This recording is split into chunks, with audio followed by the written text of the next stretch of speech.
জি লেখছে যে fake news নাকি, এটা তো ওখানে লেখা হয়েছে যে রাষ্ট্রপতি ব্রেস্ট ক্যান্সারে আক্রান্ত হইয়া পদত্যাগ করছে। এখন আমি চিন্তা করলাম রাষ্ট্রপতি ব্রেস্ট ক্যান্সার তো মহিলাদের হয়, পুরুষের তো হয় না। তো এইটা যারা বানাইয়া দিছে তারা যেমন শয়তান, এখন এই বেটা কি বেকুব নাকি যে সে কইলো যে না এটা ফেক, আমরা দেই নাই? কথাটা কেমন দাঁড়াইলো এটা কোনে? জি ধন্যবাদ আপনাকে আবারও। আপনার দর্শক, আপনার চ্যানেলের যত দর্শক রয়েছে তাদেরকে শুভেচ্ছা। আসলে আমাদের বাংলাদেশে প্রতি মুহূর্তে আপনি যেটা বললেন না যে কোনটা রেখে কোনটা বলবেন, মানে শ্যাম রাখি না কুল রাখি, মানে এত সমস্যা, এত বিষয় সামনে আসে যে আপনি প্রতি ঘন্টায় ঘন্টায় না, মিনিটে মিনিটে চাইলে আপনি বদলে ফেলতে পারেন।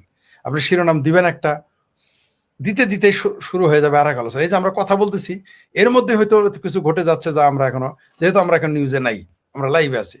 তো আপনি দেখলেন যে এরা রাষ্ট্রপতিকে নিয়ে কত কিছু বলতেছে। এরা একবার বলে রাষ্ট্রপতি পদত্যাগ করেছে, আরেকবার বলে গুজব। তবে সর্বশেষ খবর যতটুকু জানি তিনি পদত্যাগ করেছেন, তিনি স্বাক্ষর করেছেন। তো এই রাষ্ট্রপতি পদত্যাগ করলেই কি না করলেই কি, তিনি এক হিসেবে তাদের কাছে গৃহবন্দী, আরেক হিসেবে তিনি জিম্মি। মানে কি বলবো আর আমরা, সে যে আসলে কি অবস্থা। যতক্ষণ, যেমন আমাকে অনেকেই বলে শেখ ফরিদ সাহেব আপনি এত, মানে আপনি তো ক্রিটিক, সমালোচক, আপনি এত লোকের সমালোচনা করেন, এই প্রেসিডেন্টকে নিয়ে সমালোচনা করেন না কেন? আমি বললাম বন্দি মানুষকে নিয়ে কি সমালোচনা করব? সে একটু মুক্ত হোক, তাকে ফ্রান্সে যাইতে দেন ইউনুসের মতো, তারে আমেরিকা যাইতে দেন, তারপরে তাকে বিবেচনা। কারণ একটা মানুষ যখন জিম্মি থাকে, তার ভালো বিষয়েও আমি কথা বলি না, মন্দ বিষয়েও বলি না, কারণ তার ওই বক্তব্য সে স্থির আছে কিনা সেটা তো আমরা জানি না। কারণ একটা মানুষ টোটালি জিম্মি, সে ছিল আওয়ামী লীগের মনোনীত প্রেসিডেন্ট, রাষ্ট্রপতি, তাকে এরা রেখে দিয়েছে, সারা জীবন বলে আসলেন জয় বাংলা। তারপর তিনি নিজে মুক্তিযোদ্ধা, ছাত্র জীবনে করছেন ছাত্রলীগ, সেই লোকটা যখন বলে জিয়া আমার নেতা, তারপর আওয়ামী লীগ হ্যান, আওয়ামী লীগ তেন, তো আমি ধরে নিলাম অনেকে আবার বলছে উনি তো বেঈমান। হতে পারে, আবার উল্টাও তো হতে পারে যে তিনি জিম্মি। কারণ আমার পিছনে যদি, ঘাড়ের উপরে যদি কেউ দাও রাখে, আমার কি করার থাকবে? আমি যত বড় বীর হই না কেন, তিনি মুক্তিযোদ্ধা ছিলেন, তাকে একটু সুযোগ দিলে, দেওয়ার পরে, সরে যাওয়ার সুযোগ দেওয়ার পরে উনি যদি এই বক্তব্যে স্থির থাকেন, যা যা তিনি এখন বলছেন এই 18 মাসে, 22 মাসে, ইউনুসের 18 মাস আর ভাবির পোলাদের 18 মাস ইউনুস, আর বিএনপি জামাতের হলো 4 মাস, এই 22 মাস। এখন উনাকে একটু 22 দিন একটু হায়দরাবাদের বাসায় থাকতে দেন, আমার বাসায় থাকতে দেন, তারপরে উনি যদি ওই কথাই থাকেন, তখন আমি তাকে বেঈমান বলি না সেইমান বলি, কি বলি না না বলি, সেটা তখন তব দেখা জায়গা, তখন আমরা বলতে পারবো। কারণ এর আগে তো আমি বলতে পারতেছি না। উনি যদি এখন বেরোয় বলেন যে ভাই আমার জায়গায় তুমি হলে কি করতা, আমার তো ঘরে বন্দুক রাখছিল, তাহলে আগে এর আমি গালিটা, যেমন ওয়াকার সম্পর্কে বলা যাইতে পারে যে সে বাটপার, সে বেঈমান। কেন? কারণ সে এখনো পাওয়ারে আছে এবং বিদেশে গেছে আসছে, এমন তো না যে সে বিদেশে গিয়ে, সে সমস্যায় বিদেশে গেছে চলে যেত, বা তিনি নিজেই তো সেনা প্রধান, তার ভয় কিসের?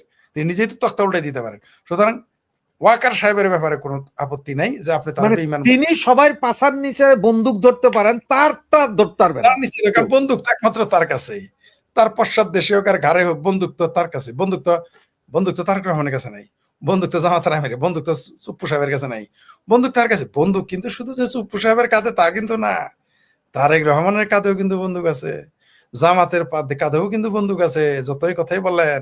কারণ এই সরকার আসলে আদতে কে টিকিয়ে রেখেছে। যেমন এইখানে কে অনুষ্ঠানটা চালাইতেছে? আপনি। এখন একটা স্ক্রিন আপনি হাইড করে দেন, কিন্তু অনুষ্ঠান তো আপনিই চালাবেন, আপনাকে দেখা যাবে না। কাগজপত্র ওয়াকার নাই, কিন্তু বাস্তবে তো সব জায়গায় ওয়াকার। তা না হইলে আমার ভাবির পোলা জামালপুর থেকেও ঘুরে যায়। আমার ভাবির পোলারা গতকাল জামালপুর গিয়েছিল, গিয়ে সেখানে বলেছে মির্জা আজমের হাতে আর জামালপুর দেওয়া যাবে না। আমার ভাবির পোলা বুঝতেই পারে নাই যে মির্জা আজম এখন বাংলাদেশের, জামালপুরে না। আমি শেখ ফরিদি, এই নরাধমি এখন জামালপুরের লোক হয়ে এখন বাংলাদেশ চিনে, বাংলাদেশে শেখ ফরিদ হয়ে গেছি। না আর না, মির্জা আজম নেতা, ফরিদ ভাই মির্জা একটু বুঝার ব্যাপার আছে। ওরা বলছে যে মির্জা আজমের হাতে আর জামালপুর দেওয়া যাবে না। ভাই জামালপুর কি রসগোল্লা বা এমন কিছু যে হাতে দিতে পারবেন ছোট জিনিস থেকে? এটা তো বিশাল। ঠিক ঠিক, এটা তো বুঝি নাই। আমার মনে হয় মনে করছে জামালপুরটা চমচম, যার খাইতে দিব না, বা রসগোল্লা বা নই বা মুয়া বা শনপাপড়ির দলা, এটা মনে করছে। কিন্তু ওরা জানে না মির্জা আজম পুরো বাংলাদেশের। শেখ ফরিদি এখন জামালপুরের মধ্যে সীমাবদ্ধ নাই। আর মির্জা আজমের নাম, আসলে মির্জা আজমের নাম বলে আমার জামালপুরে গিয়ে আমার ভাবির পোলারা নিজেদের নামটা একটু প্রচার করলো।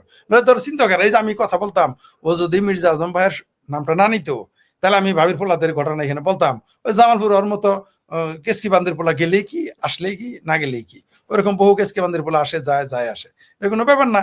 মানে আমি হাসি হাসি আসলো আমার, যে কালকে যখন সেনাবাহিনী চলে যাবে আমার ভাবির পোলাদের খুঁজে পাওয়া যাবে, মির্জা আজমের মতো বাঘের যদি খুঁজে না পাওয়া যায়, শামীম ওসমানের মতো বাঘ সিংহ যদি খুঁজে না পাওয়া যায়, মির্জা আজমের মতো বাঘ সিংহ যদি বাংলাদেশে থাকতে না পারে, তুমি ভাবির পোলা, কেসকি বান্দির পোলা, পেট পোলা, কি যেন নাম, নাহিদ ইসলাম আর সার্জিস মলম, এরা তোমরা বাবা কই থাকবা? আমি তো এই চিন্তাই করে সারতে পারতেছি না। বরং আমার না এদের জন্য করুণা প্রকাশ করতে ইচ্ছা হয়, যে এরা চলে গেলে, আপনি বিশ্বাস করেন আমি এখন আওয়ামী লীগের লোকজন না ভাবি না, আমি ভাবি যারা 32 নম্বর ভেঙেছে, আর এই যে আমার ভাবির পোলারা, এদের কি পরিণতি হবে, এটা যখন আমি দিব্য চোখে দেখি আমার গা শিউরে ওঠে, এদের কি পরিণতি হবে। আওয়ামী লীগের যাওয়ার জায়গা আছে, এতে তো তাও নাই, কই যাবে এরা? পাকিস্তান যাবে না, আফগানিস্তান যাবে না, আমেরিকা ভিসা পাবে না, কারণ চাপা যতই মারুক আমেরিকাদের নিবে না, কারণ আমেরিকা বরাবরই যে কুলা দিয়ে নৌকা পার হইলে মাঝি শালা হয়ে যায় তাদের কাছে। আপনি দেখেন আমেরিকার বন্ধু সাদ্দামের কি পরিণতি, আমেরিকার বন্ধু ওসামা বিন লাদেনের কি পরিণতি, তারপরেও এরা শিখে না। আজ পর্যন্ত যারা আমেরিকার বন্ধু হয়েছে তাদের বরং আমেরিকার যে প্রতিপক্ষ তারাই বরং কোনো না কোনোভাবে টিকে থাকতে পারে। যেমন এই ব্যাপারে কিসিঞ্জার সাহেব বলেছিলেন যে আমেরিকার শত্রু তো বিপদে পড়বেই, কিন্তু আমেরিকার যে বন্ধু সে বিপদে পড়বেই, ওরা বলছে বিপদে পড়বে, আর যে আমেরিকার বন্ধু সে বিপদে পড়বে, এটা আমার কথা না, কিসিঞ্জারের কথা, সেই এত বড় পররাষ্ট্রমন্ত্রী তার কথা। তো আমি ওই যে কিন্তু জি ওই যে প্লিজ। কথা বলতেছিলাম না যে কোনটা নিয়ে কোনটা ছাড়বো, হ্যাঁ মানে ঠিক ঠিক। এই যে দেখেন এই মাত্র আবার একটা ফটো দেখেন, এই যে মেট্রো স্টেশনের নিচে পাওয়া গেল বিস্ফোরক, টিতে টাইমার সাদৃশ্য বস্তু ছিল, মানে আপনার যে ইয়েতে শাপলা চত্বরের ওখানে মেট্রো স্টেশন, ওখানে নিচে টাইমার, এটা দেখা যাচ্ছে যে এই যে ডিটেনেটর আছে, তার আছে, যেহেতু আমি ইমিগ্রেশনে কাজ করছি আমরা এগুলো দেখতে হয়, বুঝি, এক নজরেই বুঝি। কি বলবেন, আসলে কি বলবেন? এগুলো হলো সিমটম, এটা তারা এটা তারা এটা হলো এসিড টেস্ট, তারা দেখতেছে এরকম করলে মানুষের প্রতিক্রিয়া কি, প্রতিক্রিয়া কি এটা জানার জন্য, এরপরে দেখবেন এগুলো শুরু হয়ে যাবে। শোনেন এই বাংলাদেশ 5ই আগস্টের পরে এই বাংলাদেশ, পাকিস্তানে কি হচ্ছে, মসজিদে নিজেরাই মরে, নিজেরাই নিজেদের গুলি করে মেরে ফেলে, এক রাজ্যের লোক আর এক রাজ্যের লোকের মেরে ফেলে, মুসলমানের মারে। আফগানিস্তানে এই পাকিস্তান হামলা করে, পাকিস্তান হামলা করে, এগুলো তাদের কন্টিনিউ চলতে থাকবে। তো বাংলাদেশটা তো তাদের হাতে চলে গেছে। আজকে রবিনা হোসেন ভাই একটা পোস্ট দিয়েছে যে 2000 কিসের বিপ্লব, 2024-এর 5ই আগস্টের পরে এই দেশটা চলে গেছে পাকিস্তানের গোয়েন্দা সংস্থার হাতে, আর চলে গেছে বিহারির বাচ্চাদের হাতে। এটা তিনি পোস্ট দিয়েছেন আজকে, রবিন হাসান প্রকাশক, তিনি এটা লিখেছেন। তো কথা তো সত্য। তো এদের কাজটা কি, পাকিস্তানের সাথে যখন আপনি বন্ধুত্ব করবেন, আপনার যদি গাঁজাখোর বন্ধু থাকে, ইয়াবাখোর বন্ধু থাকে, সন্ত্রাসী বন্ধু থাকে, কাজ তো তাই করতে হবে, কিছু না কিছু তো আসবে, তাই না? তো আপনি দেখেন 25 কেজি না, 25,000 কেজি, মানে 25 টন পপি বীজ আপনি যদি আনতে পারেন বিমানে, তাহলে অন্যান্য জিনিস কি কি চলে আসছে। তারপর এখানে বসে ট্রেনিং দিচ্ছে, প্রায় 9টা নাকি 13টা জঙ্গি আস্তানা করে বাংলাদেশে জঙ্গিবাদের ট্রেনিং দেওয়া হচ্ছে। এগুলো ভারত সরকার ইউনূস সরকারকে জানিয়েছিল। তো এগুলো তো আপনি দেখেন মাদ্রাসায় উড়ে যায়, 2 দিন পর শুনি অমুক মাদ্রাসা বম দিয়ে উড়ে গেছে, কয়েক বিদ্যুৎ বিভ্রাট। আমরা জানি যে বিদ্যুৎ বিভ্রাট হলে কারেন্ট চলে যায়, কারেন্ট চলে গেলে জানি টেলিভিশন বন্ধ হয়, মানে সবকিছু বন্ধ হয়। আর এদের এনে দেখি বিদ্যুৎ বিভ্রাটের বাস্ট হয়, উড়ে যায়। মানে এখন তো মাদ্রাসাগুলো ট্রেনিং সেন্টার, মাদ্রাসার 2টা কাজে ব্যবহার হয় এখন, একটা হলো মৌলবীদের টাকা কামানোর জায়গা, বলৎকার সেন্টার, আর একটা হলো জঙ্গিবাদের ট্রেনিং। এছাড়া তো মাদ্রাসা কাজ নাই, মাদ্রাসা এখন আর না ইসলাম শিক্ষা দেয় না বিদ্যা শিক্ষা দেয়, 3টা কাজ।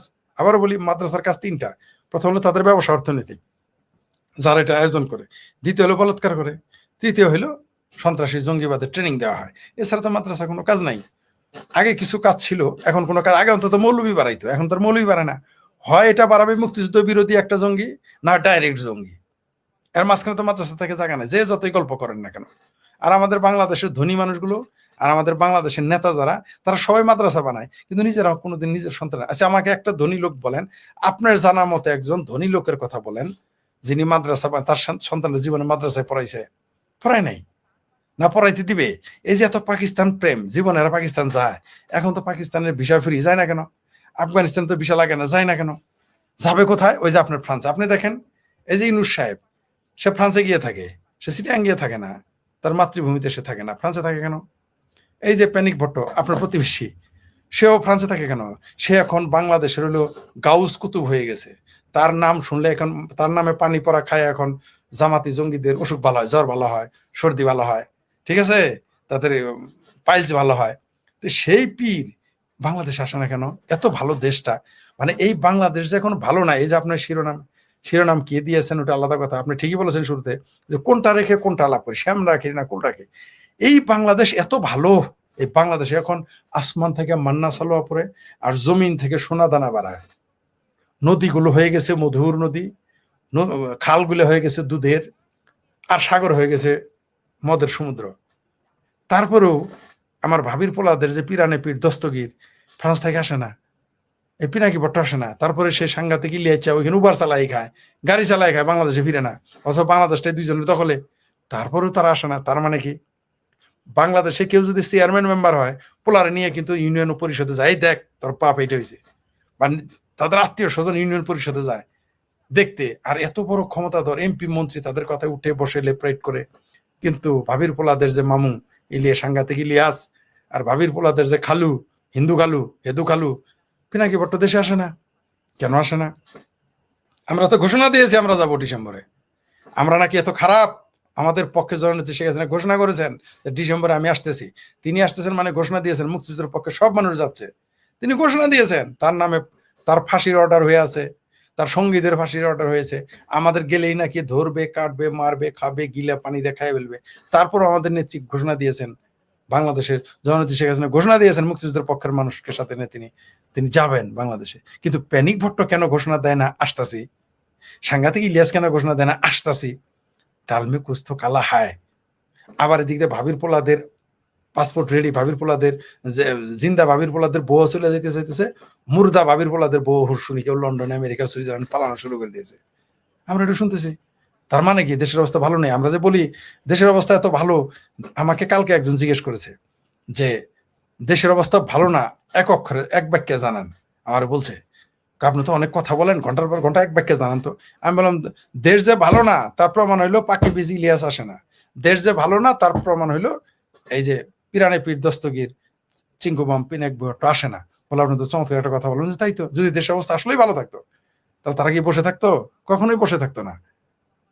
কারণ তাদের থেকে ফাঁসিও দিবে না, তাদেরকে তার জামাই আদরে রাখবে, জামাই না শুধু কি একজনের শ্বশুরের আদরে রাখবে, তাও কি জামাতি অফিসে গেলে তিনি প্রধান অতিথি হবেন, তারপরেও আসে না। কারণটা কি? কারণ তারাও জানে দেশের অবস্থা ভালো না। কারণ আপনি জানেন যে আপনার ঘরের মধ্যে আপনি সাপ বিচ্ছু কাকড়া তার স্যাঙ্গা, তাই না, এগুলো রেখে গেছেন, আপনি তো জানেন।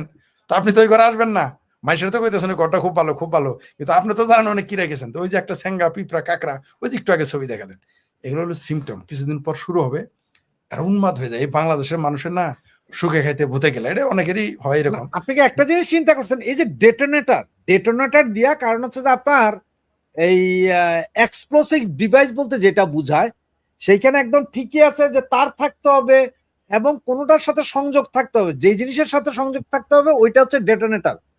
এই জিনিস বাংলাদেশে চলে আসছে, এই জিনিস মেট্রো স্টেশনের নিচে পাওয়া যায়, এইটাকে আপনি কি বলেন? এটা বললাম তো, এটা ভয়ঙ্কর সিমটম। এটা তারা একটা এসিড টেস্ট করলো, তারা বুঝাইলো যে ভাব বুঝতেছে কয়দিন পর শুরু হবে। কিছুদিন পরে এই বাংলা ওই যে 64 জেলার 63তে ফুটেছিল না বিএনপির আমলে, হুম হুম 64 না জেলা না, 560টা মডেল মসজিদ হয়েছে না, 600 উপজেলাতে দেখবেন একবার এটা ঘটবে। এরাই ঘটাবে, এরা ঘটাবে। এমনিতেই তো আর ওই ইসরায়েলের রাষ্ট্রদূত বলে নাই যে বাংলাদেশে হামাসের ঘাঁটি আছে। কারণ হামাসিরা কিন্তু খালি, এটা তো আপনি জানেন। নাই, গাজা পুরা খালি, কেউ নাই। তাহলে এরা এখন কই গেছে? বাংলাদেশে আসে নাই, তার গ্যারান্টি কি?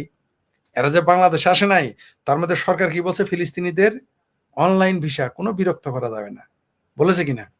তো তারা এখন কোথায় আইতেছে কোথায় যাইতেছে আমরা কেমনে বলবো, কেমনে বুঝি? পাকিস্তানের জাহাজ বইরে বইরে আসতেছে না কিনা তার গ্যারান্টি কি?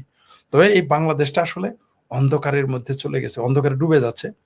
এবং এটা এমন একটা অন্ধকার, যদি খুব দ্রুতই কেউ দেশের দায়িত্ব না নেয়, শেখ হাসিনা যদি ডিসেম্বরে না আসেন, তাহলে এই দেশটা পুরোপুরি অন্ধকারে চলে যাবে। এবং আমি মনে করি না যে এই দেশ সেখান থেকে আর ফিরে আসতে পারবে।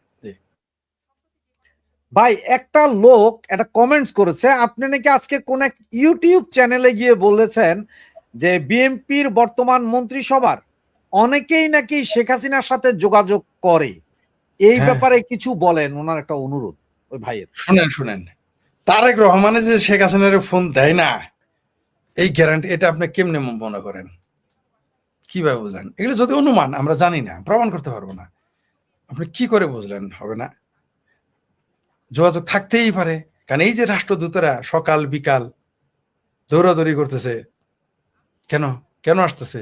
ইন্ডিয়া একটা অফিসে আছে, বাংলাদেশে একটা আসছে, আবার হেফাজতের অফিসে যায়, বাবির পোলাদের অফিসে যায়। এরা যে শেখ হাসিনার সাথে যোগাযোগ করে না, তার গ্যারান্টি কি? মানে ভায়া হয়ে যোগাযোগ, বলি নাই যে সরাসরি ভায়া, মানে আপনার সাথে কথা বলতে আমার ফোন করলেই তো যে হায়দার সাহেবের এইটা একটু বলেন। আবার আপনারা বললাম যে হায়দার সাহেব এই যে পিনাকি এটা বলেছে, পিনাকি আবার বললো আপনার যে এটা আরো বলতে হবে, এরকম কথা হইতেই পারে। ইভেন সরাসরিও হইতে পারে। অস্বাভাবিক কি? রাজনীতিতে রাজনীতিতে অনেক বিষয় থাকে যা সিক্রেট, কোনো পক্ষই বলবে না। এটাই তো রাজনীতি, বলবে না। আচ্ছা, আপনি কি করে আপনি অনুমান করলেন যে তারেক রহমান বাংলাদেশে ক্ষমতা নেওয়ার আগে বা ক্ষমতা নেওয়ার পরে শেখ হাসিনার ফোন দেয় নাই, কথা বলে নাই? তার গ্যারান্টি কি? সে বলতে অবশ্যই পারছে বলছে, নির্বাচনের আগেও বলছে যে খালাম্মা আপনি একটু আমার শান্তিতে থাকতে দেন, আমার কিছুদিন থাকে, এটা বলেন। তার গ্যারান্টি কি? ইভেন জামাত যে শেখ হাসিনার সাথে জামাতের আমির যে যোগাযোগ করার চেষ্টা করতেছে না, তার গ্যারান্টি কি? বরং বিএনপির ব্যাপারে আপনার অবিশ্বাস থাকে। আমার তো মনে হয় জামাতেরা নিয়মিত বিএনপির বড় বড় নেতাদের সাথে যোগাযোগ রাখে, কারণ এরা তো বলছে না, কারণ এরা তো জানে যে এইবার আওয়ামী লীগ ক্ষমতা আসার পরে কারণ নাকের নাট বল্টু তো থাকবে না, থাকতে পারে না। বরং নেতারাও যদি চায়, কর্মীরা নাট বল্টু, জামাতের নাট বল্টু থাকতে দিবে না, সব নাট বল্টু খুলে নিয়ে চলে যাবে তারা। তো এগুলো বাঁচার জন্য তারা তো মাস্টার প্ল্যান করতেই পারে, যোগাযোগ হতেই পারে। রাজনীতি খুবই জটিল বিষয়, খুবই জটিল বিষয়। আমাদের এক পক্ষ যেমন ফোনে দিয়ে হুমকি দেয়, দুই চারজন তো মিষ্টি মিষ্টি কথা বলে, আমরাও তো জানি। আমাদের শোনেন, ইদানিং কিন্তু আওয়ামী বিরোধী লোকগুলো আমাদের ফোন দেয়, মানে কি, মানে ভয় পাইতেছে যে যদি আইসা যায় গো। আমরা মনে মনে হাসি, আরে ভাই, বিএনপির অন্তত 100 জন জেলা পর্যায়ের ছোটখাটো নেতা বলছে যে দেশ ছেড়ে কেমনে যাওয়া যায় বা একটু বুদ্ধি শুদ্ধি দেন। অন্তত 100 জনে গত শেখ হাসিনা ঘোষণা দেওয়ার পর অন্তত 100 জনে জানতে চাইছে যে বাংলাদেশ কেমনে ছাড়বে। তার মানেটা কি? তার মানে কি? কারণ ওরা জানে যে আমরা তো দেশের বাইরে আছি, তাহলে আমরা তো কিছু পদ্ধতি জানি, আমাদের ফোন করে, মানে পরিচিত যারা, ঠিক আছে, এমনকি কেউ ভিন্ন পরিচয় দিয়ে কথা বলে, ওটা আমরা জানি, ওটা আমরা বুঝি, কিন্তু বলি না।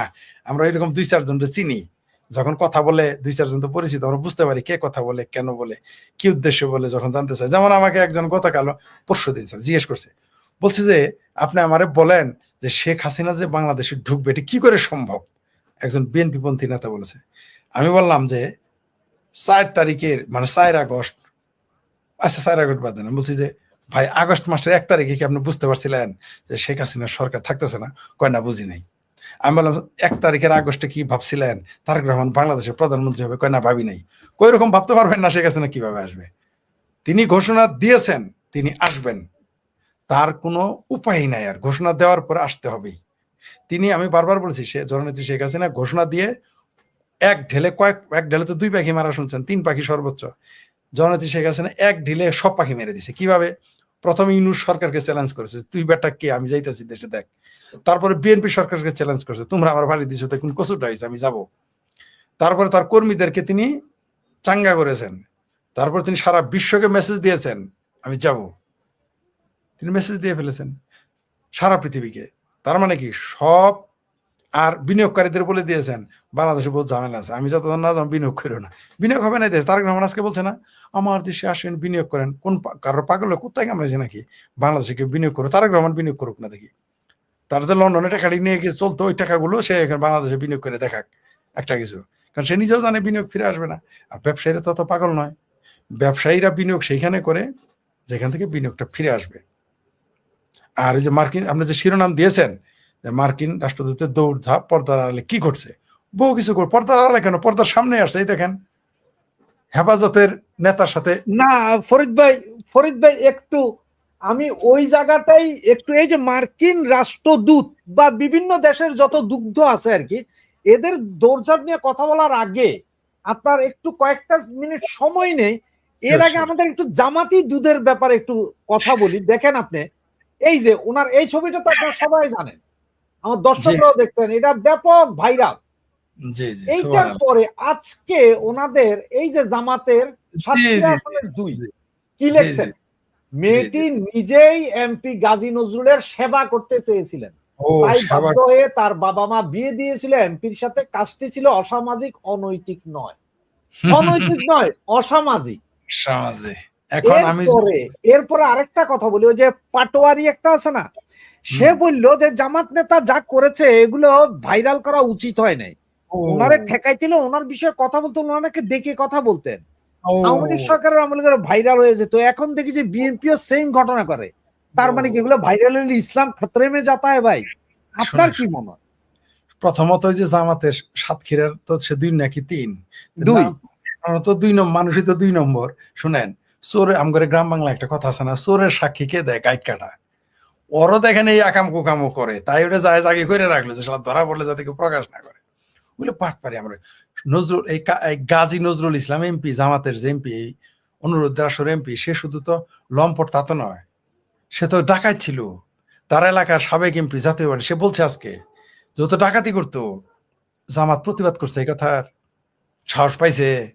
ওই লোক তো দেশে আছে, ওই লোক তো জীবিত, ওই লোক টিভিতে এসে বলতেছে যে গাজী মাজারুল তো, এই যে গাজী নজরুল ইসলাম তো ডাকাইতা ছিল। তো জামাতারা জানি যে লম্পট, বদমাইশ, মিথ্যুক, ধর্ম ব্যবসায়ী, এমনকি হিন্দু লোকেরও নিয়োগ দেয় আল্লাহর আইন কায়েম করার জন্য, কিন্তু ডাকাত যে নিয়োগ দেয় প্রথম জানলাম।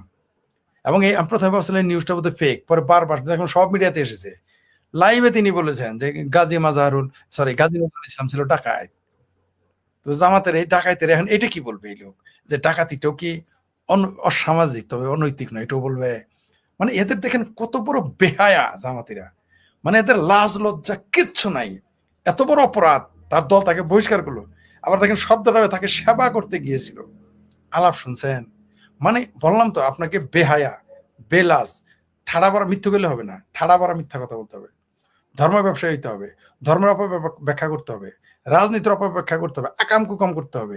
তা না হলে আপনি কখনোই জামাত হইতে তাহলে পারবেন না। কাজটা নাকি অসামাজিক কিন্তু অনৈতিক নয়, এইটার মানে কি? এখন যাক, যত নতুন কিছু শিখলাম যে কাজটি অসামাজিক, অনৈতিক নয়, শিখলাম আমরা নতুন বাক্য এইভাবে। আসলে কি জানেন, এই জামাতিরা এদের মুখোশার ধরে এদের, আমি বললাম তো এইটা করে কিন্তু আরেক ধরা খাইলো। মানে এরা মনে করতেছে যেগুলো বললে বোধ হয় জামাতে, এরা তো জামাতে ইসলাম যখন খত্রেমে যায়, এরা তো বলে না জামাতে ইসলাম খত্রেমে, এরা তখন স্লোগান দেয় ইসলাম খত্রেমে। কারণ ওই যে নজরুল জামাত বাদ ইসলাম, দেয়। জামাত বাদ দেয়। কারণ আপনি যদি বলেন যে রাশেদুল ইসলাম খত্রেমে, কেউ আসবে না। যখন বলে ইসলাম খত্রেমে, ইসলাম খত্রেমে, দেখবেন যে 500 লোক চলে আসছে। পরে যখন আপনি উদ্ধার করবো যে ইসলাম খত্রেমে, কয়ে আমি তো রাশেদুল ইসলাম, পরের অংশ কইছি। জামাতের ব্যবসা তো এটাই। জামাত কি করে? জামাত কখনোই আপনাকে বলবে না যে ইসলাম মানে জামাত ইসলাম খত্রামে, এটা বললে তো কেউ আসবে না। জামাত ইসলাম খত্রামে বললে বাংলাদেশের জামাত ইসলামের আসবে না, কিন্তু ইসলাম খত্রামে বলে, এই দেখেন, জামাতের সমালোচনা করলে যখনই আপনি জামাতের নেতা আপনি বলবে যে ইসলাম বিদ্বেষী। কিন্তু এরা বলাৎকার করবে, লুচ্চামি করবে, লাম্পট্য করবে। এরা জামালপুর, আমাদের জামালপুরে কি করেছে জানেন? জামাতেরা 1200 কোটি টাকা মেরে দিয়েছে ডেস্টিনির হাই হাই কোম্পানির মতো কোম্পানি বানিয়ে। টু শব্দটি শুনেছেন? কোন আওয়ামী লীগের নেতা 1200 কোটি টাকা মাইরে এলাকায় থাকতে পারবে? ওই দলের লোক, কোন বিএনপি লোক 1200 কোটি টাকা মাইরে? জামাতেরটা বহাল তো বেঁধে আছে, এবং আওয়ামী লীগের আমলেও মারছে তাও আবার। এই হলো জামাত। এরা পারে, এরা এরা আকাম কুকাম সব জায়েজ করে ফেলতে, সব দেখেন না, তাকে বাজি করতে হয়। আর একটু কয়দিন পরে কি বলবো জানেন? যে এখন বলছে না সেবা করে, বলবো যে ইসলামের সেবা করতে গেছিল। বলবো ইসলামের সেবা করতে এই জামাতের জামাতের জামাতের জামাতের এমপির কোলে বসেছিল, এটা বলবে। মানে এরা এখন এই যৌন জিহাদ। জি জি জি, যে এটা যৌন জিহাদ না, এরা এরা মানে আপনাকে, মানে এরা ধর্মকে আপনি দেখেন নাই? এর আগে এদের শিবিরের নেতা যখন আকাম করে ধরা পড়লো এক বিধবার সাথে, এবং তার বাচ্চা নষ্ট করে গেল, কি বলছিল? যে আল্লাহর নবীরা এবং সাহাবিরা কারো বউ দেখলে পছন্দ হইতো, বললাম তোমার বউ আমারে দিয়ে দাও। মানে এদের আকাম ঢাকতে নবী সাহাবিদের মানুষের বউ নিয়ে টানাটানি করে, এইরকম কথা নিয়ে আসলে। এই কথা যদি আমরা বলতাম, আমাদের টিভি চ্যানেল গায়েব করে দিত। মানে টিভি চ্যানেল যদি থাকতেন, টিভি চ্যানেল গায়েব। আর যদি রাজনীতি করতেন, কেরিয়ার শেষ, আর জিন্দা তো বাঁচতেই পারতেন না। কিন্তু তারা বলে ফেলেছে, মানে জামাতিরা প্রয়োজনে নিজেদের আকাম কুকাম জায়েজ করতে, এরা প্রয়োজনে নবী রাসূলরা তো নিয়ে আসছে, সাহাবীদের নিয়ে, এবার আল্লাহর নামে আনবে। কয়েকদিন পরে দেখবেন আল্লাহর নামে আনবে, আল্লাহ এটা করছে। কিছুদিন পরে এগুলো বলবে, এদের পক্ষে সব সম্ভব। কারণ জামাত তো আসলে ওটা ইসলাম না, ওটা হলো জামাতে ইসলাম। ইসলাম তো আলাদা জিনিস, এরা হলো জামাতে ইসলাম। তো এরা এরা এরা এদের অপরাধ ঢাকতে, অন্যায় ঢাকতে, আকাম কুকাম ঢাকতে এরা যা ইচ্ছা তাই বলতে পারে। কারণ এদের তো উদ্দেশ্য ইসলাম রক্ষা না, এদের উদ্দেশ্য হলো ক্ষমতা দখল করা আর মুক্তিযুদ্ধের চেতনাকে ধ্বংস করা, মুক্তিযুদ্ধের স্পিরিটকে ধ্বংস করা। তার জন্য তারা যত রকম মিথ্যা বলতে পারে। আপনি দেখেন এই যে জামাতের এমপির ছবি দেখালেন, সে আবার বলছিল মেয়েরা বোরখা না পড়লে 1 বছর জেল দিব, সে আইন তারা করবে। এত এত এত বড় ভদ্র মানুষ। শুধু তাই না, আবার এদের যে রুহানি আওলাদ আছে সাদিক কায়েম, ঢাকা বিশ্ববিদ্যালয় এখন ক্যান্টিনে পর্দা দিয়ে দিয়েছে। মানে মানে ওটা এটা ঢাকার জন্য তারা এটা করতেছে। মানে এরা এগুলো করবে, কিন্তু জনগণ কিন্তু বুঝে ফেলেছে যে এই জামাত যে কত বড় বাটপার, এটা এরা বুঝে ফেলেছে। মানুষ এখন এদের চরিত্রটা দেখতে পারতেছে। কারণ হলো যে ওই ঘুষ ঘুষ না খায়, মানে দারোগা সব ঘুষ খায়, তা আপনার তাকে দারোগা বানানো লাগবো। আপনি সারাদিন বলেন দারোগা ঘুষ খায়, তাহলে আগে তো আপনার দারোগা বানায় বুঝতে হবে যে ঘুষ আপনি খান কিনা। কিন্তু এদের দারোগা না, এদের কনস্টেবল বানালে ঘুষ খাওয়া শুরু করে, দারোগা হলে তো দেশ খায়। এই হলো জামাত ইসলাম। এরা ক্ষমতায় বিরোধী দলে থাইকে যে কাজ করতেছে, এরা ক্ষমতায় গেলে কি করবে? তো এখন বলছে না সেবার জন্য এসেছিল, তখন বলবে সেবা করার জন্য আসো, না হলে তুমি ইসলামের শত্রু। তখন বলবে কি? এই লোকের আজকের কথার ভিত্তিতে বা আপনার কথার ভিত্তিতে আমার দুইটা জিনিস মনে পড়ছে। এক হচ্ছে যে ওই এক ইমাম সাহেবের বউ নাকি একটা মুরগি পাইছে, কার না কার মুরগি জানা না, পাইছে, জবাই করতে গেছে। ইমাম সাহেব কে আয় হায় এইভাবে মুরগি জবাই করলে হারাম, এটা খাওয়া যাবে না। তাহলে কি করতে? ওকে 3 বার জিগাইতে মিনিমাম, মুরগিটি কার, মুরগিটি কার, মুরগিটি কার। ইমাম সাহেব মুরগি লয়ে যায়, প্রথমে চিলেছে মুরগিটি কার, কইতেছে না এই, এরপর একদম চুপ হয়ে কইতেছে কার, এই কার। মানে ঘটনা যে কেউ যাতে না হনে কয় এবার জবাই দাও হালাল। তো ওই যে জামাত মানে রাশেদুল ইসলাম, রাশেদ না, ইসলাম খতরামে, ইসলাম খতরামে। আর দ্বিতীয় কথা, সিরিয়াতে যখন যুদ্ধ হয়েছিল তখন ইংল্যান্ড থেকে গেছিল লাভ জিহাদের, মানে জিহাদিদের যৌনতাকে ইয়ে করার জন্য মেয়েরা গেছিল, ঢুকতে দেয় না ইংল্যান্ড এখনো অনেক। ব্রিটিশ মেয়ে তাকে ঢুকতে দেয় নাই। তো এরাও ওই সেম ঘটনাই ঘটছে তাহলে দেখা যাচ্ছে। না কয়েকদিন পরে কি বলবে জানো? এখন তো বলতেছে বিরোধী দলে যখন এরা আছে তখন বলে যে এরা সেবা করতে আসছিল, এরা যখন সরকারি দলে যাবে লিখে রাখেন, এরা যাদের পছন্দ হয় ওরা গনিমতের মাল ঘোষণা করে বলবে সেবার জন্য, ইসলামের সেবার জন্য তুমি জামাতের এমপির, জামাতের নেতা, শিবিরের নেতাদের কোলে বসে থাকতে হবে। তবে একজন লিখেছে, কে যেন দুষ্ট লোক লিখেছে যে যে এমনি সেবা করার জন্য, তাইলে জামাতের যারা মহিলা এমপি তাদের না জানি কত সেবা করতে হয় জামাতের নেতাদের। এটাও কিন্তু এখন চলে আসবে যে জামাতের মহিলা এমপিরা না জানি কত কত সেবা করতে হয়। আবার কোন কোন দুষ্ট লোক বলেছে যারা শিবিরের নেতা তারা নাকি আবার ওই যে সুম্মা আমিন, সুম্মা শফিক, তার সেবা করে আসতে হয়। দুষ্ট লোকেরা এও বলা শুরু করেছে। এদের পক্ষে সবই সম্ভব। ইসলামের নামে কোনো কিছুই না, কোনো কিছুর দরকার নেই, শুধু বলবে যে ইসলাম। তবে একটা কাজ ভুল করে ফেলেছে, এই যে ডাকাত গাজী নজরুল ইসলাম, সে যদি শুরুতেই বলতো যে এই ঘটনা মিথ্যা, এটা ভারত করছে, বাস বাংলাদেশের মানুষ মেনে নিত। বোধহয় তখন ভুলে গেছিল যে ভারতীয় রয়ের কাজ। হ্যাঁ, এটা বলে দিলেই আর কিছুই হইতো না। এরা কেন যে এত কষ্ট করতে গেল? তো ভাই এখন মূল প্রতিপাদ্য বিষয়টাতে আসি যে মার্কিন রাষ্ট্র, আপনারা সকলেই জানেন যে মার্কিন রাষ্ট্রদূত সার্জিও গোর আসছে। তবে এখানে আমি যদি ব্যাপারটাকে এইভাবে দেখি, সর্বপ্রথম নেত্রী শেখ হাসিনা বললো যে ডিসেম্বরের ভিতর দেশে আসছে। এর ঠিক 1 সপ্তাহ পরে আমরা খবর পাইলাম যে সার্জিও গোর বাংলাদেশে ঢুকছে। সমসাময়িক 2 দিন আগে, তার সার্জিও গোর আসার ঘোষণা দেওয়ার 2 দিন আগে চায়নার পররাষ্ট্র মন্ত্রণালয় এবং যোগাযোগ মন্ত্রণালয় থেকে বলা হইলো যে আমাদের রোডস অ্যান্ড হাইওয়ে যেটা কুমিং পর্যন্ত যাবে সেটার কাজ চলমান। এরপরে গতকালকে না জানি পরশুদিন আমাদের দেশের যে অ্যাম্বাসেডার আছেন উনি হঠাৎ করে গেলেন কোথায়? এনসিপির পান্ডাদের অফিসে। মার্কিন অ্যাম্বাসেডার এনসিপির পান্ডাদের অফিসে গেছে, এই যে ছবিটা দেখেন। এরপরে ওরা বের হয়ে বলল কি যে আমরা চুক্তির বিষয়ে কথা বলতেছি। সার্জিদ আলম বলছে চুক্তি বিষয়ে। আজকে সকালের নিউজ, বাংলাদেশ সহ 60 দেশের পণ্যে যুক্তরাষ্ট্রের নতুন শুল্ক আরোপ। আমার যে প্রশ্নগুলো তো বুঝতেছেন, নেত্রী আসার ঘোষণা দেওয়ার পর সার্জিও গোর আসে, তার আগে চায়না ঘোষণা দিয়ে করিডোর পায়া গেছে, এইদিকে ভাইজান গেছে গতকালকে এনসিপির কার্যালয়ে, রাষ্ট্রপতিরে ধার ধরে পদত্যাগ করাই নিছে, আজকে আবার 10% শুল্ক বাড়ছে। পুরা বিষয়টাকে একটু যদি গুছাইয়া বলেন আমাদেরকে পার্ট বাই পার্ট। শোনেন, বাংলাদেশটা এখন কয়েক জায়গায় বলেছি যে আমাদের বাংলাদেশটা এখন হয়ে গেছে গনিমতের মাল। 71-এ যেমন সরসিনার পীর ঘোষণা করেছিল বাংলাদেশের নারী গনিমতের মাল, ওই রকম বাংলা এখন পুরো বাংলাদেশটাই হয়ে গেছে গনিমতের মাল। কখনো চায়না আসে, বায়না ধরে আমার এটা দিতে হবে, এটা দিতে হবে। চায়না যাওয়ার পরে আমেরিকা আসে, বায়না ধরে এটা দিতে হবে, ওইটা দিতে হবে। তারপরে পাকিস্তান আসে পরে, পাকিস্তান তো পুরো বাংলাদেশি ঠিকা নিয়ে নিছে। পাকিস্তান কিন্তু এখন পুরো বাংলাদেশটাকে সাবকন্টাকে নিয়ে নিছে, বা বাংলাদেশের এই বর্তমানে মুসলিকা সরকার বাংলাদেশকে কিন্তু পাকিস্তানের কাছে সাব কন্ট্রাক্ট দিয়ে দিয়েছে। এই সাব কন্ট্রাক্টর থেকে আবার বিনিয়োগ করে, ও তো কন্ট্রাক্টর, সাব কন্ট্রাক্টর তো টাকা থাকে না, আপনি ভালো জানেন। তো তখন এই টাকা কে দিবে? তুরস্ক। ঠিক আছে, মানে কোথায় যে কি হচ্ছে, কেন বললাম এগুলো? এগুলো হচ্ছে বাংলাদেশে, এগুলো তো সিনে দেখেন প্রকাশ্যে চলে এসেছে। যে হেফাজতের নেতা বলল নারী নেতৃত্ব হারাম, বেগানা নারীর সামনে যাওয়া হারাম, আমেরিকা সে পছন্দ করে না, গণতন্ত্র পছন্দ করে না, খেলাফত কায়েম করে সারা পৃথিবীতে খেলাফত কায়েম করে সারা দুনিয়ার যারা অমুসলমান আছে, কাফের আছে, তাদের কাছে জিজিয়া করে নেবে। এটি তো হেফাজতে ইসলামের ওই নেতা আরে নাকি মামুনুল হকের খেলাফত মজলিস, তো এটাই খেলাফত। খেলাফত মানে কি? সারা দিনে মুসলমান বানাই ফেলবে, ক্ষমতা যাবে, এই তো। তো তার সাথে গিয়ে আবার কি করলো? হ্যান্ডশেক করলো। আমি প্রথমে ভেবেছিলাম এটা বানানো ছবি, পরে দেখি না সত্যি হ্যান্ডশেক করছে। তো এইবার ও হলো খেলাফতি, মানে ইসলামী খেলাফত কায়েম করবে। কার সাথে সেকেন্ড করলো? একজন নারী, সেই নারীকে যে গণতন্ত্রে বিশ্বাস করে। বিষয়টা কি দাঁড়াইলো? এখানে একটা গেম হচ্ছে। আর আপনি যেটা বলেন, যখন বলছে করিডোর দিবে, কোনোদিনই বাংলাদেশ থেকে করিডোর হবে চায় না, এটা আমেরিকা মেনে নিবে না, কোনো দিনই মেনে নেবে না।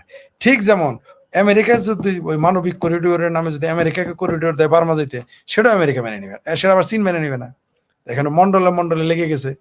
তো এক এক ফুল দো মালি, বাংলাদেশ তো এখন হয়ে গেছে হেমা মালিনী, এক ফুল দো মালি।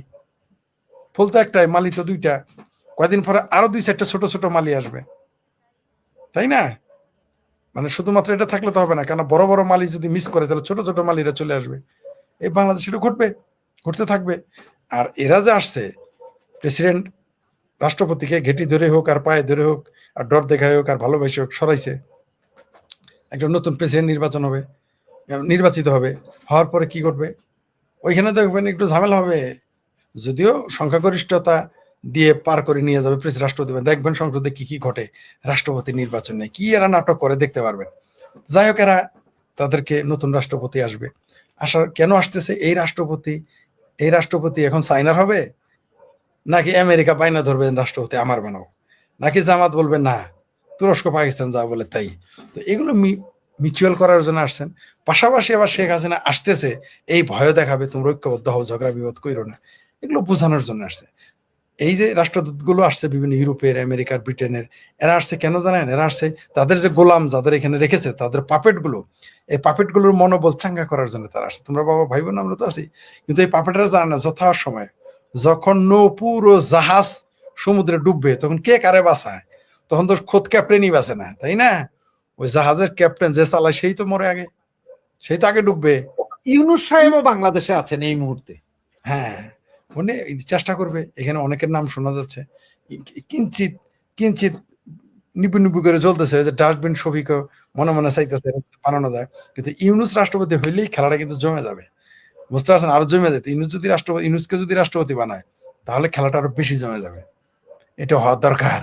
তাহলে আরো বোঝা যাবে দুধ কা দুধ পানি কা পানি হয়ে যাবে। অবশ্য হয়ে গেছে। রাষ্ট্রপতির পদত্যাগটা কি এরা কি ভয়ে, যে শেখ হাসিনা আসবে এই ভয়েই কি পদত্যাগ করাইলো?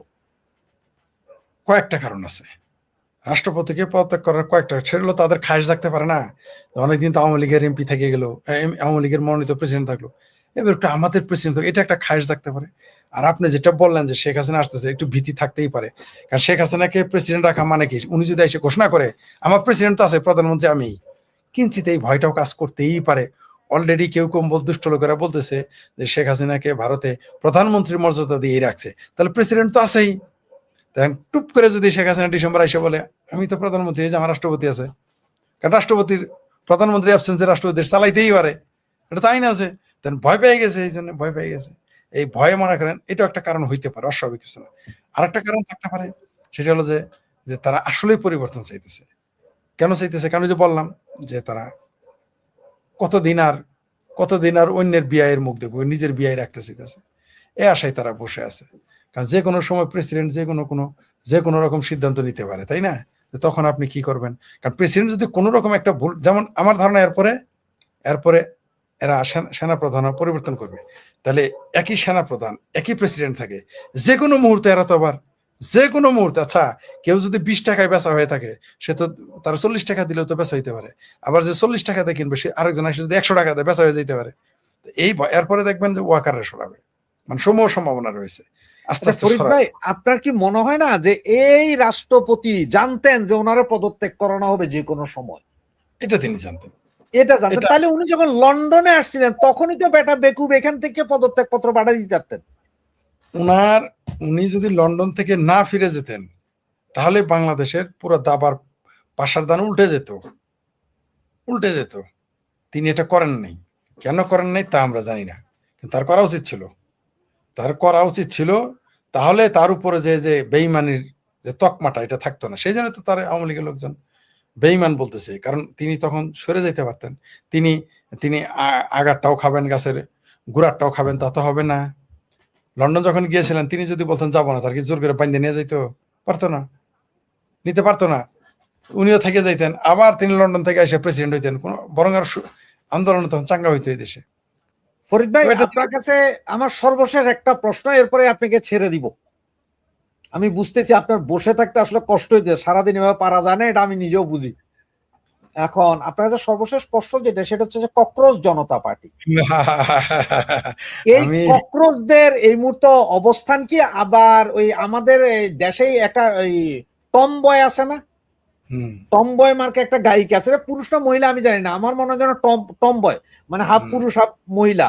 এ কি গাইছে কি, বাথরুম থেকে রান্নাঘর থেকে মেয়েরা তেলাপোকা ন বুকের ভিতর রাখো। তো আমি যে বুকের ভিতর রাখলে তো তেলাপোকা তো যেমন হাতের আঙ্গুলের নরম নরম জায়গা এগুলো কামড়ায় ছিলা ফেলায়, তো বুকের ভিতর মেয়েরা রাখলে ওখানে আবার কি কি ছিঁড়ে।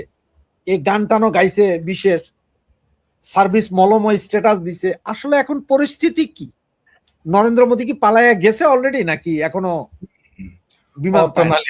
না, দিল্লি ঢাকা নয়, তারা ভুলে গেছে ওটা দিল্লি। দিল্লি দূর দূর হনুস্ত, দিল্লি বহুত দূর, এটা তারা বুঝে নাই।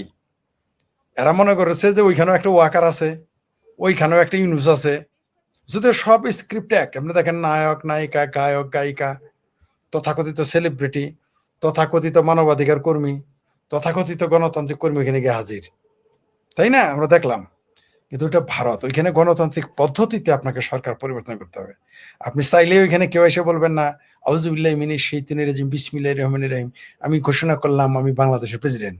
ওই ফাত্রামি তো ভারতে খাটবে না, খাটবে?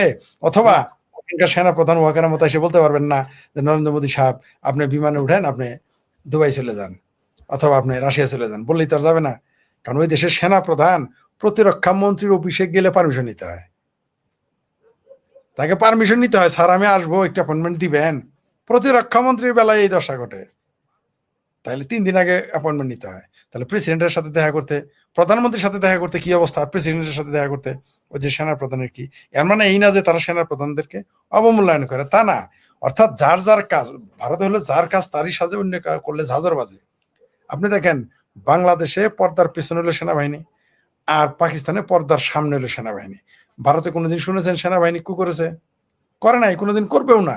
কারণ ভারতে গণতান্ত্রিক ব্যবস্থা প্রতিষ্ঠিত, ওইখানে গণতন্ত্র প্রতিষ্ঠিত হয়েছে। আপনি চাইলে ওইখানে যা ইচ্ছা তাই করতে পারবেন না, আর ভারতের জনগণ তা মেনে নিবে না।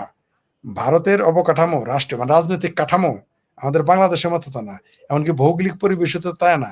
ওইখানে রাজ্য সরকার আছে, তারপরে উচ্চ কক্ষ নিম্ন কক্ষ 2 ভাগে বিভক্ত। সেই সরকারগুলো আপনি কি করবেন? জোর করে ক্ষমতা নিবেন? এত সস্তা বললেই হয়ে যাবে? তারা তো ভোটে নিয়ে বসছে। আপনি কি মনে হয় যে তেলা পোকা যেগুলো আছে, ওই তেলাচোরা যেগুলো আছে, মনে করে যে কালকে ক্ষমতা নিবে? এর চেয়ে বড় বড় আন্দোলন কি হয় নাই? এ পর্যন্ত 20টি থেকে 25টি বড় বড় আন্দোলন হয়েছে। মোট বোধহয় প্রায় 40-এর অধিক আন্দোলন হয়েছে। এর মধ্যে 20-22 বা 25টা ভয়ঙ্কর, মানে যে এই সরকার চলে গেল 2014 সালে নরেন্দ্র মোদী ক্ষমতায় আসার পরের থেকেই তো কইতেছে এই সরকার টিকবে না, এই সরকার টিকবে না, বলতেছে না? এখন তো বলতেছে বাংলাদেশের কিছু গায়ক, বাংলাদেশের কিছু চিঙ্কুবাম, এদের এদের আরো জোয়ার উঠছে, যে কাতি মাসে কুকুরের মতো এদের জোয়ার উঠছে। মনে হয় যে এরাই ক্ষমতায় চলে যেতেছে এরকম। এদের আকলও নাই, এই চিঙ্কুবামদের কোনো আকল বুদ্ধি কিচ্ছু নাই। মানে বেগানা সাদিমে আব্দুল্লাহ দিওয়ানা, যার বিয়ার তার খবর নাই, পড়শির ঘুম কামায়, এরকম। মানে নরেন্দ্র মোদী কি হলো, এর জন্য বাংলাদেশের চিঙ্কুবামরা পোস্ট দেয়, এরা গান গায়। মানে এরা তো জীবনে কোনদিন মেম্বার হইতে পারবে না। মনে করছে ষড়যন্ত্র করে বাংলাদেশে ক্ষমতায় আসছে, ঢাকা দখল করছে, মনে করছে যে ভারতে ওইটা সম্ভব, অত নাহলে আদেশের না। আর ভারতের মানুষ জানে তারা দেশের সাথে সবাই ঐক্যবদ্ধ থাকে। ওইখানে বেইমান আছে ঠিক আছে, কিন্তু এত বড় বেইমান ওইখানে নাই যে একটা গণতান্ত্রিক সরকারকে উচ্ছেদ করে দেবে। কালকে যদি যে সরকারকে উচ্ছেদ, পরের সরকারের উপর পরিণতি কি হবে? আচ্ছা ধরে নিলাম নরেন্দ্র মোদী ক্ষমতায় থাকলো না, চলে গেল, পদত্যাগ করলো, তো আরেকজন হবে, সমস্যা কি? প্রধানমন্ত্রী অগ্রগতির কি নেতার অভাব? আরেকজন প্রধানমন্ত্রী হবে। আপনি তো 29 সাল পর্যন্ত তারা সরাইতে পারবেন না। আর অত মূরত্ব এই দেশের ভারতের এখন যারা ককস পার্টি তো দূরের কথা, এই ককস পার্টির যারা আব্বা, তাদেরই তো ক্ষমতা নেই নরেন্দ্র মোদীর সাথে ইলেকশনে করলে জামানত হারাই ফেলে। আপনি দেখেন নাই যে মমতা ব্যানার্জির মতো লোক বিজেপির নেতার কাছে কলকাতায় জামানত হাইরা যায়, আর নরেন্দ্র মোদীর ধারে কাছে আর যাইতে পারে না। তো 560টা সিটের মধ্যে তাদের কয়টা? এই ইন্ডি জোট আছে না, হ্যাঁ এই ইন্ডি যতই ফালাফালি করুক, এরা আরো এই ককরোচ আন্দোলন করে কি করলো জানেন? 2029-এ যে নির্বাচন হবে, সেই নির্বাচনে বিজেপির 29টা সিট মিনিমাম বাড়াই দিছে, মিনিমাম 29টা সিট বাড়াই দিল। ঠিক যেমন পশ্চিমবঙ্গে হাউকাউ কাউ ঘাউ ঘাউ করে কি করেছে, পশ্চিমবঙ্গ রাজ্য সরকারকে বিশাল বিজয় এনে দিয়েছে। এই দিল্লির কংগ্রেস পার্টি দেখেন যোগ দিয়েছে কারা? সব ফেলটু, যারা যারা নরেন্দ্র মোদীর কাছে জামানত হারানো, তারা এখানে যোগ দিয়েছে। তো সব শূন্য, শূন্য যোগ শূন্য যোগ শূন্য, ফলাফল কি? রাজীব গান্ধী শূন্য যোগ, অখিলেশ যাদব শূন্য যোগ, মমতা ব্যানার্জি শূন্য যোগ, ঠিক আছে, আসাদুদ্দিন ওয়াইসি শূন্য যোগ, কেরজি কি কেরজি নাকি বেরজি, কেজি রাখাবার কেরজি আগারো না ফেরজি, পরে প্লাস দিয়ে শূন্য যোগ ইজিক্যাল টু কি শূন্য। এর পিছনে এক দুই এক সংখ্যা থাকতে হবে, তো এর তো কেউ সংখ্যাই হইতে পারে নাই। বরং বিজেপি আগামীতে যে আন্দোলনে এই একটা এখন একটা নতুন আইন পাশ হচ্ছে, যেটা তারা পেশ করেছে, সেটা পাশ করবে। সেটা হলো যে কোনো এনজিও যদি টাকা পাঠায়, সেই টাকা আগে ভারতের স্টেট ব্যাংকে চলে আসবে, ওইখান থেকে আপনাকে নিতে হবে। অর্থাৎ রাশেদ সাহেব ফরিদকে টাকা পাঠাইলে সেটা গভর্নমেন্ট জানবে। এই জন্য তাদের পেটে ব্যথা শুরু হয়ে গেছে, এই জন্য তাদের পেট খারাপ, এই জন্য এত আন্দোলন। এটাকে ওই আন্দোলনে নিট মিট কিচ্ছু না, মিথ্যা কথা। এরা বলতেছে যে মন্দির ভাঙ্গা হাসপাতাল বানাইতে হবে। ওরা আবার জিজ্ঞেস করছে মসজিদ তাহলে কি করবেন? মসজিদে নামাজ পড়বে। এগুলো লোক অনুযায়ী কইতেছে। এই এর মধ্যে আরেকজন কি বলছে, নরেন্দ্র মোদীকে মেরে ফেলতে চায়। এটা আপনার গণতান্ত্রিক অধিকার, আপনি হ্যাঁ, আবার বলতে পারেন। ছুরি চাকু নিয়েও মিটিং এ ইয়েতে গেছে, কালকের ভিডিও অনেক। আপনি এটা বলতে পারেন কোন কোন ব্যক্তিকে বলাই তো ফৌজদারি অপরাধ, তাহলে ওইখানে একটা প্রধানমন্ত্রীকে বলতেছেন তারা মেরে ফেলুন, প্রকাশ্য বলতেছে, এটা কি? তারপর তারা এও বলতেছে নাম রয়ে গেছে রে আল্লাহ, কিন্তু রামের নাম থাকবে না, ভারতের রামকৃষ্ণের নাম থাকবে না, আল্লাহর নাম থাকবে। তাহলে রাম আল্লাহরা কি বয়ে থাকবে, কৃষ্ণ আল্লাহরা কি বসে থাকবে আপনার জন্য? এটা তো ভারত যদি সে বিপদে পড়ে নরেন্দ্র মোদী, সেও তার রাজনৈতিক দলের নেতাদের মিছিল শুরু করে, মিছিলের সামনে গোলাবে এরাই যে ওর থেকে ধরে এনে মিছিল করে। নাই বিজেপির লোক নাই, নইলে এমনি সিট পাইছে। এই কয়েকদিনের মধ্যে পাশ হবে সংসদে, সেখানে এটা পাশ হয়ে গেলে যারা ওইখানে গেছে সব এনজিওর দোকানদার, সব এনজিওর দোকানদার পেটের ব্যথা লেগে গেছে। কারণ এই আইনটা পাশ হইলে যেটা করতে যাচ্ছে, এনজিওর টাকা পয়সা আসলে হিন্দুদের খ্রিস্টান বানানো যাবে না, হিন্দুদের মুসলমান বানানো যাবে না। বিদেশ থেকে মধ্যপ্রাচ্যে টাকা আসবে মুসলমান বানানোর জন্য, পশ্চাত্য থেকে টাকা আসবে খ্রিস্টান বানানোর জন্য, সেই এনজিও গুলো থেকে ধরা খাবে। কারণ যত টাকা আসবে সরকার তো জানবে, এই হায়দ্রাবাদ তো তোরা 5 কোটি টাকা পাঠাইছে, কি করছিস টাকা দিয়ে, কারা কারা দিছ একটু শুনি। তা আপনি নয় বাটপারি করে 50 লাখ খাইতে পারবেন, কিন্তু 4.5 কোটির হিসাব তো দিতে হবে। এই জন্য তাদের পেটে কামড়ে। অরুন্ধতী গং ধরা, সিংকু বামদেব ভারতে, বাংলাদেশে বামদেব দেখে না, রেজনা বন্যা, সরি রেজনা হাসান তার এনজিও মালিক, তারপরে ফটমা জাহার এনজিওর মালিক, বাম যতগুলো গেছে দেখবেন সবগুলো এনজিওর মালিক। কে এনজিওর মালিক না? যতগুলো বাম নেতা গেছে সবগুলো এনজিওর দোকানদার। ওই ভারতেও দেখবেন, এই ঢাকাতে এটা করছে, দিল্লিতেও শাবানা আজমির এনজিওর আছে, তারপর আপনার কি বলে ওয়াংচুকের বউ এনজিও আছে, ওয়াংচুকের এনজিও আছে, তারপর আপনার আপনার আরো যারা যারা গেছে সবগুলোর এনজিও আছে, সবগুলো এনজিওর দোকানদার। কোনো না কোনো ভাবে তারা ফান্ড, এই এই এই আইনটা বন্ধ করার জন্য, এই যাতে এটা পাস না, এই জন্য তারা, কারণ ইনফ্লুয়েন্স করবেন টাকা দিয়ে, আপনি রাজনৈতিক নেতাদের উস্কাবেন, তারপর ধর্মান্তরণ করবেন, এগুলো তো বন্ধ হয়ে যাবে। এই জন্য তাদের পেটে ব্যথা শুরু হয়েছে, আন্দোলন করতেছে। ওই নিট মিট কিচ্ছু না। প্রশ্নপত্র যারা ফাঁস করছে তাদের ছবি দেখছেন, ওখানে ধরছে, বলছে ওদের ধরে অ্যারেস্ট করে। একজনের নাম বলছে একবারও কি বলে শিক্ষামন্ত্রী পদত্যাগ চাই, তারপর বলে নরেন্দ্র মোদী পদত্যাগ চাই, কিন্তু যারা প্রশ্নপত্র ফাঁস করেছে তাদের ব্যাপারে কথা বলে না। যারা প্রশ্নপত্র কিনেছে তাদের শাস্তি দাবি করে না। আচ্ছা, ঘুষ দেওয়া যেমন, নেওয়া যেমন অপরাধ, দেওয়াও তো অপরাধ, দুইটাতে একই সমান অপরাধ। আপনার আমি ঘুষ দিছি, আপনি নিছেন, আপনি যেমন অপরাধ করছেন আমি ঘুষ দিছি, আমারও তো অপরাধ হয়েছে। তাহলে যারা প্রশ্নপত্র 25 lakh rupee, 10 lakh rupee, 15 lakh rupee, 30 lakh rupee কিনলো, তাদের অ্যারেস্টের কথা বলে না কেন? যারাই দায়িত্বপ্রাপ্ত ছিল প্রশ্নপত্রে, সেই সমস্ত প্রফেসর বা যারা বোর্ডে ছিল, তাদের গ্রেপ্তারের কথা বলে না কেন? কেন? আরেকটা উদাহরণ দিই, প্রশ্নপত্র ফাঁসের ব্যাপারে এই যে ককরোচ পার্টি দিল্লিতে বসে গেছে, পাঞ্জাবে কার সরকার? নিশ্চয়ই পাঞ্জাবে এখন বিজেপি সরকার না? পাঞ্জাবে তো প্রশ্নপত্র কয়দিন আগে ফাঁস হয়েছে, তাদের বিচার দাবি করে না কেন? তার মানে বোঝা গেল এই প্রশ্নপত্রের আন্দোলন সিলেক্টিভ এবং বাটপারি। তো এগুলো এখন জনগণ ধরে ফেলেছে। আর এই ককরোচ পার্টির যে আন্দোলন, এটা ফাঁস হয়ে গেছে, জনগণও বুঝে ফেলেছে, সরকারও এই আন্দোলন মানে অঙ্কুরে বিনষ্ট করে দিয়েছে। আর এই আন্দোলন জাগবে না। মানুষের প্রতি যে আগ্রহ ছিল, মানুষ যে ছাত্রদের বলে আসছে, যে ছাত্ররা আন্দোলন আসছে, তারাও কেউ কেউ বলতেছে যে ছাত্র আন্দোলন হচ্ছে নিটের প্রশ্নপত্র ফাঁস নিয়ে। সেখানে আপনি আচ্ছা দিল্লির কেন্দ্রের সরকারের পদ চাইছেন, তাও মানলাম, রাজ্য সরকারের পদ চাইলেন, সেখানে কি দোষ? মানে আপনি পাঞ্জাবে প্রশ্নপত্র ফাঁস হয়েছে তার নাম মুখে আনেন না, কিন্তু যোগী আদিত্যনাথের পদত্যাগ চায় এই প্রশ্নপত্র, সে কি দেয়? উত্তরপ্রদেশের মুখ্যমন্ত্রী কি প্রশ্নপত্রের জন্য ফাঁসার জন্য দায়ী? তার পদত্যাগ চায় কেন? আবার কাশ্মীর থেকে জঙ্গি নেতারা চলে আসছে, বলে 370 লাগু হবে, আবার 370 আসছেন, মানে আইসেন আপনি মুয়া খাইতে, সেখানে আপনি খিচুড়ি আলাপ করেন কেন? দালমে কুস্তো কালা হয়। আসছেন আপনি খিচুড়ি খাইতে, সেখানে পোলাও মারা আলাপ করেন কেন? দালমে কুস্তো কালা হয়। তো এগুলো জনগণও ধরে ফেলেছে, সরকারও ধরে ফেলেছে। আর এরকম নরেন্দ্র মোদী বহুত ছিয়ানা লোক, তিনি রাজনৈতিকভাবে বহুত সচেতন। তার দুই কেরামন কাতেবিন আছে, এরা সব বুঝে ফেলে। অজিত দোভাল আর জয়শঙ্করজি, এরা সব বুঝে ফেলে। এরা সারা দুনিয়া দখল করে বেড়াইতেছে। আর ভারতের কোন তেলা বোকা মেলা বোকা আসতেছে, এই ঘরের তেলা বোকা না বাইরের তেলা বোকা, এগুলো নিয়ে চিন্তা করার আর কোনো কারণ নাই ভারতের।